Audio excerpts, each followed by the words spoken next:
Muy bien. Bueno, continuamos entonces y hablamos ahora sobre los tipos de preguntas en la encuesta. Y esto es bien importante porque se te pueden hacer diferentes tipos de preguntas. Entonces vamos a estudiar esa tipología. Veamos, inicialmente según la respuesta que admita del encuestado, que se admita del encuestado. Estas preguntas se pueden clasificar en preguntas cerradas. La mejor forma, ¿sí? De poder llevar adelante una encuesta, ¿sí? Es elaborando preguntas cerradas. ¿Por qué? Porque justamente la formulación de la determinación del tamaño de la muestra del INE para una función binomial justamente se basa en que la respuesta va a ser sí o no. ¿De acuerdo? Bien. Entonces, estas son las preguntas cerradas, completamente. Una de las primeras es, ¿usted come carne, sí o no? No, sí, ya. ¿Usted considera de que el mejor candidato para la elección del día domingo 11 de este mes es el señor Quispe? Sí o no, en este caso tenemos que plantear así. El mejor candidato para la elección del día 11 es el señor Quispe. ¿Verdadero o falso? No, falso. Los otros dirán sí, verdadero. Estoy de acuerdo, estoy en desacuerdo. Por eso que son preguntas cerradas. No hay posibilidad de mayor especulación.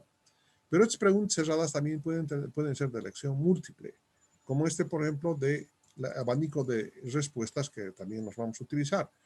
Cuando se ofrece una serie de respuestas que vamos a ver enseguida, que podría ser, ¿usted consume carne? Sí, muy bien. ¿Usted consume carne de pollo, de chancho, de cerdo, de llama? Entonces ahí ya fíjense, o de pescado, perdón. Fíjense, hay un abanico de respuestas. Y ellos van a decir sí, como de cerdo y como de pescado. Otros dirán yo solamente como de pescado. El abanico de respuestas con un ítem abierto. Este tipo de pregunta es apropiado cuando no se tiene absoluta certeza de resultar exhaustivos y se deja la posibilidad al encuestado de añadir opciones no completadas en las alternativas de respuestas ofrecidas. Por ejemplo, ¿sí? Hemos hablado de carne, que la posible respuesta sea de que el consumidor consuma carne de cerdo, carne de vaca, carne de llama, carne de cordero, y así nomás habíamos puesto. Y dejamos un espacio en blanco porque nos puede decir, ¿sabe qué? A mí me gusta comer mariscos. Listo, no había esa respuesta, entonces hay que dejar un espacio en blanco para poder incorporar en el caso que se dé. Preguntas de estimación. En este caso se ofrecen como alternativas respuestas graduadas a intensidad sobre el punto de información deseado normalmente sobre la escala de Likert, así se llama. Y en esa escala de Likert, ¿sí? Va a evaluar, ¿sí? La respuesta en función de, vamos a cuantificar, pero en función de calidad. ¿Usted considera que la carne de cerdo que se vende en la ciudad del Alto es excelente, bueno, regular, malo? Entonces, fíjense, ahí tiene la posibilidad de dar una respuesta que es de tipo cualitativo, pero que nosotros lo vamos a cuantificar en función de estos números que estamos viendo acá. Entonces, ¿usted considera que la carne de cerdo que se vende en la ciudad del Alto es de excelente calidad?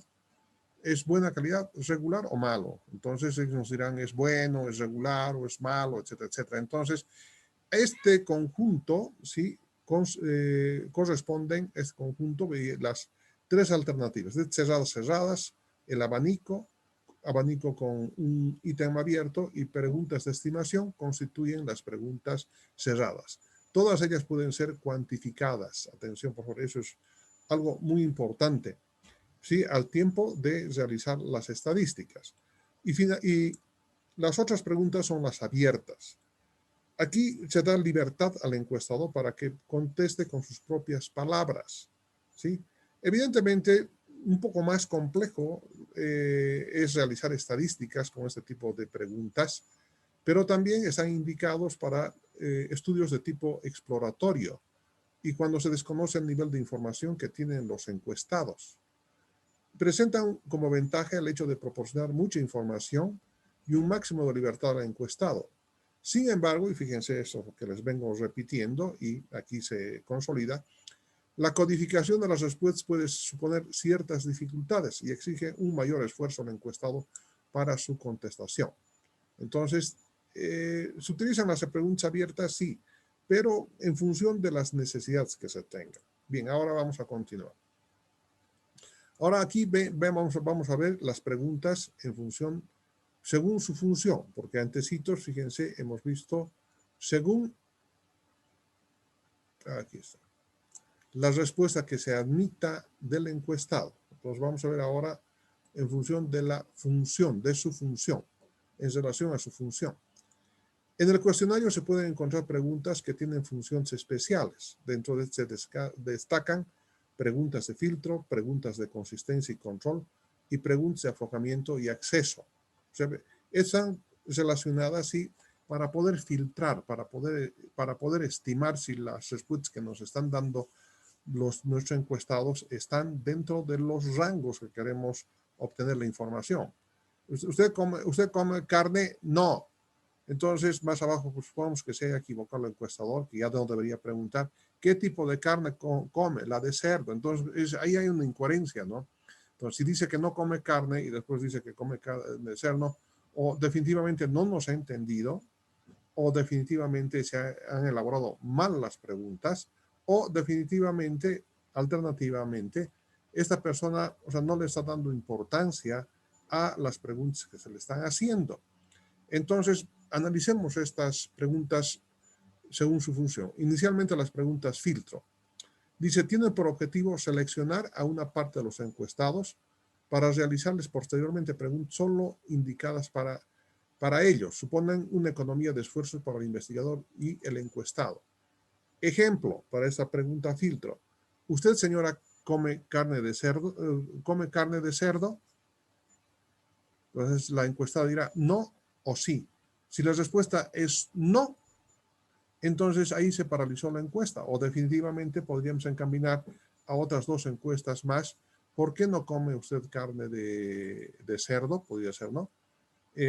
Podría ser porque tienen triquina, porque la comercializan de mala manera, que la carne, no toda la carne de cerdo que llega a los mercados es de cabaña, sino que viene también la carne de los cerdos que están en los basurales del Río Seco, etcétera, etcétera, ¿verdad? No solamente el río, va en varios ríos de la ciudad del Alto, ¿no? Estas preguntas de consistencia y control, ¿sí? Aquí ya son las que les había indicado, es decir, empezamos a preguntar si las respuestas tienen concordancia con las preguntas anteriores, por eso se llaman de consistencia y control. Veamos la definición. Dice, las preguntas de consistencia tienen como función comprobar la congruencia de las respuestas del entrevistado. Son preguntas con el mismo significado, pero distinta redacción. Se sitúan espaciadas en el cuestionario. Las preguntas de control intentan determinar la veracidad de las respuestas del encuestado, para lo cual se estila incluir en las categorías propuestas alguna falsa, justamente para poder ver si la información que nos está dando el encuestado está siguiendo una línea de coherencia, ¿no? Pues ese es el ejemplo muy extremo que les doy. ¿Usted consume carne? Sí. ¿Todo tipo de carne? Sí. Más abajo, ¿no? Otra pregunta. ¿Usted consume carne de pescado? No. Ya medio que si consume todo tipo de carne y dice que no consume carne de pescado, entonces debería ser la respuesta no todo tipo de... Y fíjense, esas son las preguntas de consistencia y control.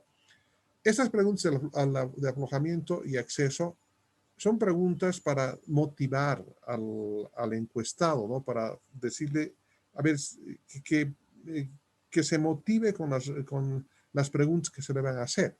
Conceptualmente dice, la finalidad de las preguntas de aflojamiento, también llamadas de introducción, es establecer un clima de interés que posibilite mejor disposición por parte del sujeto a contestar.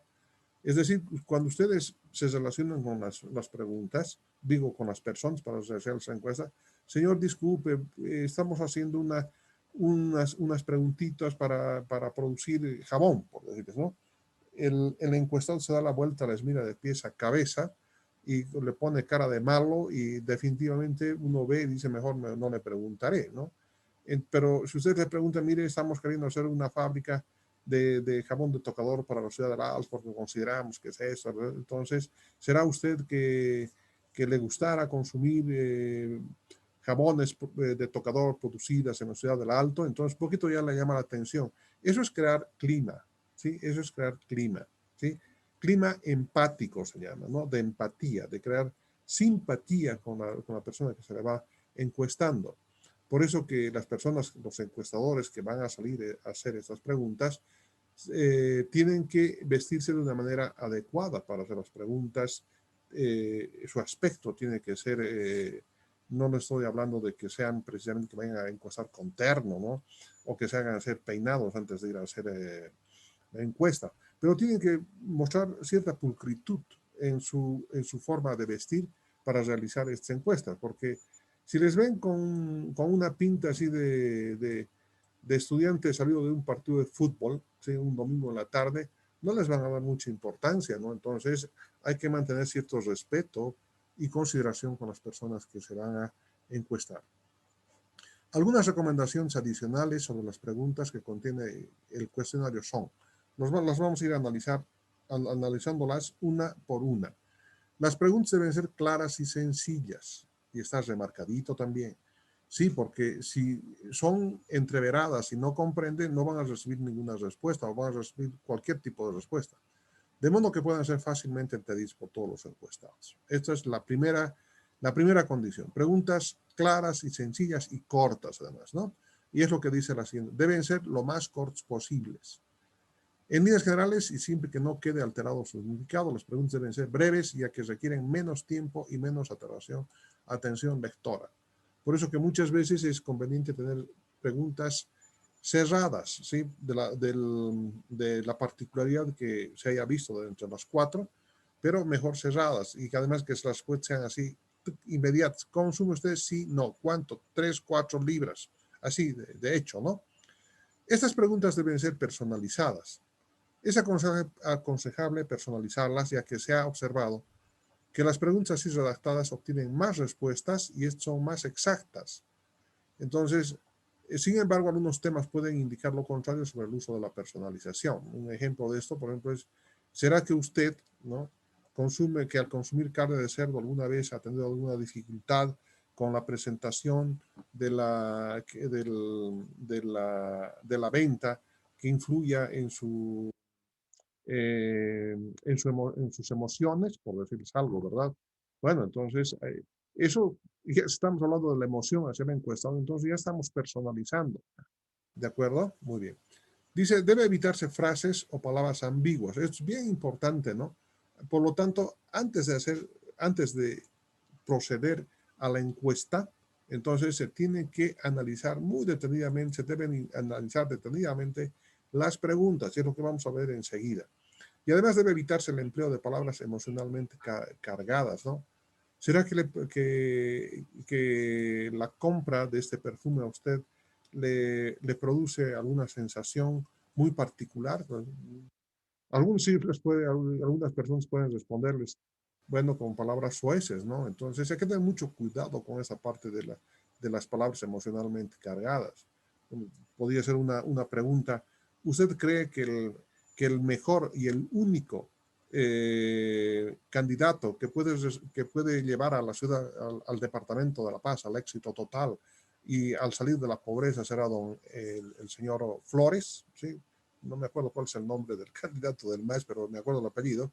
Entonces, ahí está muy cargado, ¿no? Ya de asuntos emotivos. Entonces, ya la pregunta puede ser sesgada o no les pueden contestar. Entonces, hay que evitar el cargar las preguntas con palabras emocionales, ¿cierto? O sesgadas, que quieren mostrar un sesgo. Ahora vamos a ver justamente una prueba piloto, porque no siempre, atención, no siempre lo que se haga en una primera instancia está bien. Entonces, se elaboran las preguntas utilizando las hipótesis, preguntas cerradas, etcétera, etcétera, hipótesis y todo lo que hemos visto hace un momento atrás, y se elabora un cuestionario. Entonces, este cuestionario tiene que, para antes de que se realicen las 137 encuestas que hemos determinado en el tamaño de la muestra, entonces tenemos que hacer una prueba piloto con un número menor, con 10 preguntas, con 10 encuestados, ¿de acuerdo? Por decirles algo, con 10 o 15, para poder estudiar cuáles son las respuestas, qué sesgos van produciéndose, y para ello se tiene que realizar la prueba piloto. Entonces dice así: una vez redactadas las preguntas y adecuadamente situadas en el cuestionario, se estará en disposición de realizar la prueba piloto o pretest. Por mucho cuidado que se haya puesto en el proceso de elaboración del cuestionario, es necesario que se someta a una prueba piloto antes de proceder a la aplicación masiva. Entre sus parientes, 10 a 15 personas pueden hacer, ¿no? Y pueden obtener respuestas, y ahí se van a dar cuenta de que si las preguntas están bien formuladas y si es lo que queríamos, si esa información que estamos obteniendo a través de su aplicación, van a poder responder a las hipótesis que habíamos planteado antes de la elaboración del cuestionario. La prueba piloto puede realizarse con un grupo entre 10 a 20 personas. Para el ejemplo que sigue, no necesariamente que sean representativas de la población objeto de estudio, pero sí semejantes en sus características fundamentales.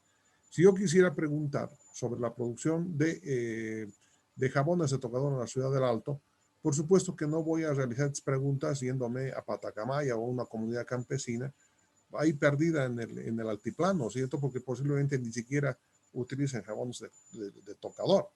Entonces, tengo que ubicarme donde tengo que hacer las encuestas, ¿no? Estoy exagerando un poco, creo que me disculpen, por favor, pero en este momento, con la rapidez que voy, no puedo encontrar otra similitud de principio. Podía hacerla, pero es que el contenido de la clase de hoy es tan larga que ya no me permite hacer mayor tipo de especulación. Las respuestas obtenidas deben codificarse y someterse a las pruebas estadísticas que se hayan considerado pertinentes para el estudio. Entonces, la prueba piloto permitirá establecer si las preguntas han sido correctamente comprendidas por todos los sujetos, comprendidos sujetos como los que vamos a encuestar, que si han producido fatiga o rechazo, son excesivas o representan cualquier otra deficiencia. Y si se presentan deficiencias, es que posiblemente las respuestas no nos permitan aseverar o negar las hipótesis con las que habíamos partido en la formulación de las preguntas en la aplicación de este método. Aquí está. Un primer indicio es la existencia de respuestas que por falta de frecuencia de sesgos respecto a la medio característica despiertan sospechas de error en su formulación y son. Estas son las posibles deficiencias en la formulación. Distribución desordenada de las respuestas, ¿sí? O sea, hay variables como género, profesión, salario, fecundidad, etcétera, de las que de antemano el investigador puede conocer su distribución. La obtención de respuestas que no concuerdan con los datos que se conocen por estudios previos pueden estar indicando que la pregunta no ha sido interpretada por todos los sujetos del mismo modo. Y eso es verdad, fíjense, hay algunas palabras que no son entendidas, está en función además de la idiosincrasia y en función de la cultura, ¿cierto? Fíjense, para darles un ejemplo muy rápido, ¿sí? Usted se sirve papas a la huancaína, ¿sí? Entonces, los que están en el lado del Perú, inmediatamente sí, por supuesto que sí, porque ahí llaman papas a la huancaína, ¿no? Pero si ustedes le preguntan a un poblador del Alto, como sobre si usted se sirve papas a la huancaína, se van a quedar perplexos, ¿no? Porque aquí se llaman papas a la huancaína. O sea, que ha cambiado la terminología. Entonces, por eso que hay que considerar todos estos elementos, que las preguntas que estamos haciendo no tienen el mismo significado para personas que vienen de diferentes culturas, ¿de acuerdo? Yo llamo culturas más que nacionalidades, porque para mí, les digo, jovencitos y señoritas, existe una sola nacionalidad, es la nacionalidad boliviana. Todos somos bolivianos. Cuando salimos al exterior, alguna vez han de salir ustedes, aunque sea al Perú o donde sea, nacionalidad les preguntan, ¿no? Nacionalidad, sí, Aymara o Tupi Guaraní. No les van a entender porque la nacionalidad es boliviana, peruana, así simplemente. y de lo que se trata es de hablar de culturas. Entonces, creo que ha habido una confusión, ¿no? Eso debería ser Estado plurinacional de Bolivia, dice, ¿no? No sería Estado pluricultural de Bolivia porque hay diferentes culturas. Porque la verdad, dígame, las personas de la sociedad aymara son bolivianas, igual que las de la nacionalidad quechua o de la tupi. Todos constituimos la nacionalidad boliviana. Mi punto de vista, ahora que se pueda discrepar con los teóricos de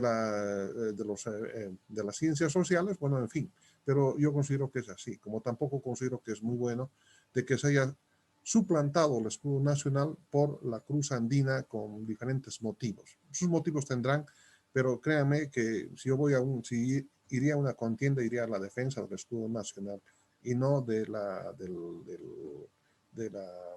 mm, de la cruz andina. Mi propuesta, ¿no? Ahora, puede ser que me rebatan y que digan que no, que etcétera, etcétera. Bueno, en fin, pero ese es el caso, ¿sí? Estamos hablando sobre la distribución desordenada de las respuestas. Entonces, hay que tener mucho cuidado con la ordenación de las respuestas en función de lo que queremos hacer entender, ¿no? Entonces, tiene que haber una coherencia entre las preguntas, ¿sí?, que están formuladas en el cuestionario de principio a fin, ¿sí? No pueden alterar las preguntas. Siempre tienen que empezar. ¿Usted consume carne? Sí. ¿Y qué tipo de carne consume? La de cerdo, la chancha, ya tienen que estar en los formularios, tienen que estar ya estos elementos listos, ¿no? Para ser simplemente marcados, tarjados con una X o con un visto bueno, con un puntito, etcétera, etcétera.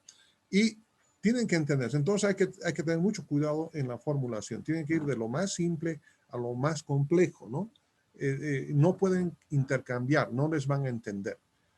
Respuesta de todo o nada. Si todas las respuestas son afirmativas o negativas o están en favor o en contra, la pregunta ha suscitado respuestas estereotipadas o tópicas y la información que proporciona carece de utilidad. Entonces hay que tener mucho cuidado con esto, ¿no? Usted dice sí, no. Todos dicen sí, sí, sí, sí. O es tal vez la respuesta que estamos queriendo obtener es de que definitivamente todos sí consumen carne de pescado, por ejemplo. Hay gente que no le gusta comer carne de pescado porque alguna vez han tenido accidente con las espinas, ¿no? Sobre todo tratándose del sábalo que viene del norte de La Paz o que viene del Pilcomayo. Entonces hay gente que conozco que no quieren comer carne de pescado, se aterran, ¿no? Porque han tenido esas dificultades. Entonces hay que tener mucho cuidado con este asunto de que si todas son negativas o todas positivas, entonces tal vez esa pregunta no hay necesidad ni siquiera de formularla, ¿cierto? Muy bien. Cuando existe una alta proporción de respuestas, no lo sé, entonces seguramente la pregunta no está bien redactada. ¿No? ¿Por qué? Porque no puede comprender. Justamente por eso que estamos analizando las preguntas cuando se está haciendo un prototipo, cuando se está haciendo una encuesta tipo antes de ir a la general, ¿sí? Muy bien. Gran número de comentarios sin importancia o de calificación innecesarias. Si se ofrece una serie de alternativas de respuesta y los encuestados hacen reiterados comentarios sobre las mismas, se puede suponer que no ha sido explícito o que las categorías de respuesta no son las apropiadas. Justamente para eso hacemos esta prueba piloto, ¿no? Entonces, hay ciertas tendencias que nos van a indicar de que tal vez son innecesarias llegar a ese tipo de extremos, ¿no? Y se reciben comentarios que ni siquiera se anotan. Hay, en este último caso, dice, elevada proporción de negativas para contestar a todo el cuestionario o alguna pregunta concreta. Atención, no podemos entrar nosotros a hacer tipo de preguntas. ¿Y cuál es el ingreso pues, que tiene su familia? Un error grande, porque definitivamente no les van a dar la respuesta, ¿no? Ni yo les daría la respuesta, porque podrían ser utilizados para otros fines. Entonces, si quieren obtener ese tipo de información, tienen que formular de otra manera, ¿no? ¿Cuántas casas tiene usted, señora, en la ciudad del Alto? Imagínense una pregunta de ese tipo y por si acaso se las hace muchas veces, ¿no? Entonces, mucho cuidado con esto. Si las negativas a contestar son a todo el cuestionario, será preciso replantearse la manera de abordar a los encuestados, el momento y el lugar en que se pretende aplicar el cuestionario, si queda garantizado el anonimato o se da cualquier otra circunstancia que dificulte la encuesta. Las encuestas tienen que ser anónimas, ¿cierto? Lo que nosotros necesitamos es la tendencia, no necesitamos los nombres. Entonces, hay que tener mucho cuidado con las preguntas que se hagan a los encuestados, porque en primer lugar vienen de diferentes culturas, como les había comentado, ¿cierto? Y en esas culturas, o sea, tienen diferentes tipos de formas de pensar, tienen diferentes tipos de filosofía, ¿cierto? De interpretación de la vida. Aún así, dentro de la misma Ciudad del Alto, por ejemplo, hay iglesias que tienen diferente tipo de concepción filosófica del mundo, ¿sí? Y si ustedes quieren hacernos preguntas, por ejemplo,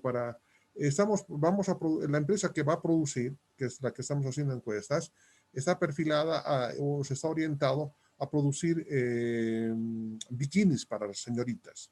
Entonces, en definitiva, fíjense el tipo de cultura, fíjense en la iglesia, si es un metodista, o sea, no les va a dar o sea, definitivamente se va a apartar de la persona que está haciendo, ¿no? Porque tienen unos valores morales demasiado elevados que no están y que no van a responder, que no están hechas las cosas para ellos, ¿verdad? Entonces, fíjense, inclusive la cultura aymara con la cultura oriental que se ha producido en la ciudad de Santa Cruz, que son más liberales, tienen diferentes concepciones inclusive del mundo. Entonces, mucho cuidado con aquello. Debemos analizar dónde estamos, el tipo de sociedad en la que vamos a querer implementar este tipo de preguntas. Entonces, cuestionarios que se realizan por la ciudad del Alto posiblemente no tengan el mismo éxito con pobladores de la ciudad de Trinidad.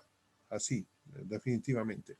Entonces, mucho cuidado con esto en la elaboración de las preguntas. Estoy entrando en detalle, evidentemente, porque necesito que consideren todos estos elementos antes de iniciar una encuesta. Entonces, a continuación, sí, les muestro las preguntas que elaboramos hace unos años atrás para realizar el estudio de mercado en la ciudad de Sucre, en Potosí, en Sucre, para conocer el consumo promedio y características del mercado consumidor en estas dos ciudades. Entonces, fíjense, vamos a analizarlas una por una. ¿Consume usted embutidos en forma de fiambre o salchichas, sí o no? Pregunta cerrada. Algunos no consumen porque no les gusta. Sí, consumo. Ah, muy bien. Entonces pasamos. Si dice no, ahí se paralizó la encuesta. Punto, nada más. Y así se manda. ¿Por qué no vamos a hacer mayores preguntas? Porque definitivamente no tiene sentido hacer mayor pregunta. Y además, ¿es malo obtener esta información? No, porque de esa manera vamos a poder establecer que de las 215,000 familias de la ciudad del Alto, hay un porcentaje que no consume carne, punto. Así nomás, son veganos, son vegetarianos y hay personas, hay familias que no consumen carne, porque queremos saber, o sea, qué porcentaje y nos sirve esta pregunta. La segunda pregunta, ¿qué tipo de carne prefiere usted en los embutidos? Esta es una pregunta, ¿sí? En abanico, que habíamos llamado en abanico, ¿verdad? Pollo, res, cerdo. Aquí viene ya una cuantificación. Miren, también en abanico, ¿cuánto consume en embutidos en kilogramos de fiambre al mes? Cuarto, medio, uno medio, dos y medio, tres, cuatro o más. Entonces se supone que a partir de 4, o sea, ¿quién va a consumir 4 kilos de mortadela al mes? O sea, deben ser familias muy grandes o, bueno, en definitiva, no es más, el promedio está en, si no me equivoco, el promedio está en 1.5, pero por si acaso se toma nomás en cuenta esto para realizar los ejercicios que vamos a ver a continuación. ¿Cuánto paga usted por kilogramo de embutido en forma de fiambre? Es una pregunta abierta, ¿no? Fíjense, esa es una pregunta abierta de la que hemos hablado. ¿Cuánto consumen salchichas en kilogramos en forma de fiambre al mes? Ya estamos hablando de salchichas. ¿Qué familia no consume salchichas? Todas consumen salchichas porque es un producto cárnico, proteínico. Al mes se debe consumir por familia, yo me imagino que 1 kilogramo o algo así, pero justamente para eso hay que hacer la encuesta, ¿no? ¿Cuánto paga usted por kilogramo de salchicha? Pregunta abierta, ¿no? 2 pesos, 5 pesos, 7 pesos. Bueno. Consume otro tipo de variedad de embutido, indica el tipo, jamón, costilla ahumada, tocino, queso de chancho. Y ahí nos van, esta es información complementaria. ¿Cuánto paga usted por el kilogramo de esta variedad? Entonces, de queso, pregunta abierta. ¿El embutido lo prefiere nacional o importado? Entonces aquí, nacional o importado, una de ellas sirve, ¿no? ¿De qué empresa o marca prefiere el embutido? Miren, es una pregunta abierta en forma de, perdón, es una pregunta cerrada, pero en forma de abanico, ¿no? Cobolde, Codel, Supach, Dignan, Steger, Sofía y otros. ¿De qué lugar compra usted los embutidos? Igualmente, supermercados, mercados, tiendas de barrio, de la feria. Y posiblemente aquí se podría poner una abiertita acá, ¿no? ¿De qué tipo de envase prefiere para la compra de embutido? ¿Embolsado vacío, enlatado, laminado, otro? ¿En qué tipo de comida usted prefiere la carne de cerdo? Chicharrón, chacho, fricasé, lechón, escabeche, chorizo, mondongo. ¿En qué lugar usted compra la carne de cerdo? Mercados, supermercados, el productor, carnicerías y de barrio. Miren, no son muchas preguntas. Veamos. 1, 2, 3, 4, 5, 6, 7, 8, 9, 10, 11, 12, 13, 14, 15 preguntas. Suficiente. En realidad no deberíamos haber pasado de 10, pero como se trataba de hacer un estudio mucho más profundo, entonces hemos tomado 15. Robert Wanka apareciendo. Uy, bueno, debes trabajar, caballero, ¿no? No, ingeniero, estamos cambiando de equipo. Ah, ya, muy bien. Estoy con celular y al mismo tiempo con laptops. Muy bien, muy bien, muy bien. Sí, mil disculpas, Muy sí. bien, muy bien. Verstanden en alemán, entendido. Verstanden. Muy bien, entonces ya tienen aquí más o menos eso les va a orientar a ustedes. Ahora las encuestas que ustedes hagan, porque eso les voy a dar como tarea, guíense en esto, ¿cierto? Si es que no solamente para productos, ¿sí? Podría ser para servicios, como es el caso de ustedes. Ya no cambien pues lo que ustedes han hecho, ¿no? En lo que han planteado en su matriz del marco lógico, ya no cambien el tema. Vayan haciendo eso porque finalmente ya practiquen. El asunto es practicar. ¿Ver? Van a tener dificultades, etcétera, pero luego van a tener, el asunto es que se adiestren, ¿sí? Que puedan comprender cómo van a hacer.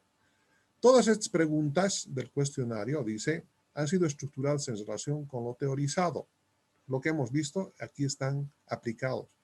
Para su aplicación se bajó el error muestral al 7% y se hizo una encuesta piloto en la ciudad de Sucre, de donde se realizaron algunos ajustes en la formulación de las preguntas. La información obtenida permitió conocer el consumo promedio de productos y sobre la base de él se propuso el tamaño del proyecto. Entonces, fíjense, de esta manera es de que se han podido, yo me acuerdo haber hecho cerca de 100 encuestas en la ciudad de Potosí y 100 en la ciudad de Sucre. Pese que por eso que el error muestral inclusive se podía hablar de un 4%, etcétera, pero bueno, 7% me parece un buen error muestral. Siempre va a haber error, ¿no? Eso es, si no, tendría que hacerse un censo, y aún así, aplicando censo y todo, siempre va a haber un pequeño porcentaje de error. Entonces, ahora vamos a hablar sobre la aplicación del cuestionario. ¿A qué se refiere la aplicación del cuestionario? Hemos dicho que se van a aplicar 137 encuestas para la ciudad de Alto. Y lo que tenemos que hacer es distribuir de la mejor manera posible en todos los distritos de la ciudad de Alto. Entonces, para ello se ha obtenido información del INE de la distribución por distritos. Esto lo tienen del censo. Por eso que es importante que cada 7 años se haga un censo, ¿no? Y parece que ya nos corresponde al año ya hacer un censo de población y vivienda justamente para modificar estos datos. Entonces, en el distrito 1 se tienen 97.847 habitantes, en el distrito 7, 49.537 habitantes, y así sucesivamente en los 14 distritos de la ciudad de Alto, y todos estos habitantes suman 943.000. Ahora, en porcentaje, ¿a cuánto corresponde? Entonces, dividimos 97.847 entre 943.558 y obtenemos este porcentaje, 10.37%. Otro ejemplo, para el distrito 5, que tiene 115.868 habitantes, dividido entre 943.558, entonces corresponden al 12.28%, ¿no? Y así sucesivamente. Muy bien. ¿Para qué estamos obteniendo estos porcentajes? Para simplemente multiplicar por el número total de encuestas. Pues, ¿cuántos son? son 137 encuestas. Entonces, si ustedes toman una máquina de calcular y multiplican 137 por el porcentaje para el distrito 1, que es 0.1037 en términos absolutos, por supuesto, ¿no? El resultado son 14 encuestas. Tomemos otro ejemplo más. Tomemos el distrito 10. En el distrito 10, bueno, va a dar 0 porque es muy chiquitito, ¿no? Tomemos aquí el distrito 5, que es el que íbamos con el ejemplo. ¿Ya? Entonces ahora sabemos que corresponde al 12.28% del total de la población. Entonces ahora multiplicamos, ¿no? Multiplicamos 137 encuestas por 0.1228%. El resultado son 17 encuestas, ¿no? En números enteros. En realidad son 10.82, pero redondeamos a un número entero. Y si sumamos, nos van a dar las 137 encuestas. Entonces eso significa que de esta manera vamos a distribuir. No todas vamos a hacer en el distrito 1. Vamos a repartir 14 en el distrito 1, 2 en el distrito 2, 23 en el distrito 3, 17 en función de la cantidad de personas que existen, ¿no? De la cantidad de población que existe. Esta es una buena forma de distribuir las encuestas para tener un mejor dato, ¿cierto? Porque hay diferentes lugares, ¿no? Hay algunos distritos donde ha habido mucha migración del norte de Potosí, del departamento de Potosí, en otros del departamento de Oruro, en otros del norte de La Paz, etcétera, etcétera, ¿no? Entonces, siempre hay unos pequeños rasgos. Entonces, para hacer que las cosas tengan un promedio, entonces hay que distribuir de esta manera las encuestas en cualquier tipo de ciudad, ¿no? Este ejemplo pues, es para la ciudad del Alto, que está mucho más cerca a ustedes, por supuesto, ¿no? Pero eso es lo mismo, se puede hacer en la ciudad de Potosí, en la ciudad de Sucre, o finalmente se puede hacer en todo el país también, ¿no? Bueno, aquí vamos, y aquí viene la aplicación de la estadística descriptiva y diagramas Excel. O sea, fíjense, estamos estudiando de principio la metodología del empleo del método de la encuesta, ¿cierto? Para obtener datos. Entonces, aquí viene una parte que ya definitivamente me debería tocar con ustedes, porque ustedes son ingenieros de sistemas, ya, ¿no? Y hablar de esto es un insulto a su inteligencia. Pero veamos, ¿qué dice? Los resultados obtenidos con la aplicación de la encuesta pasan ahora a la fase de trabajo de gabinete, el mismo que consiste en el paloteo correspondiente, ¿sí? Para cada pregunta del cuestionario. Supónganse que de las 137 encuestas realizadas, 129 respondieron afirmativamente por el consumo de embutidos y 8% indicó que no, 8 no indicaron. En total son 137. Entonces, se infiere que el 94.2% de la población es consumidora de la carne y el 5% es población no consumidora. Y eso se refleja en estos cuadritos que ustedes saben hacerlos, ¿no? Y pueden mejorarlos inclusive, pueden ser una maravilla. Bien, se va a cortar en cualquier momento, pero de eso se trata, es decir, de hacer este tipo de estadísticas. En función de los datos obtenidos en el cuestionario y el paloteo necesario, podemos determinar que consumen carne de pollo 29 personas, de vaca 10, de cerdo 98. En total, sacamos acá los porcentajes y los expresamos en un cuadro de este tipo, ¿no? Consume el 7%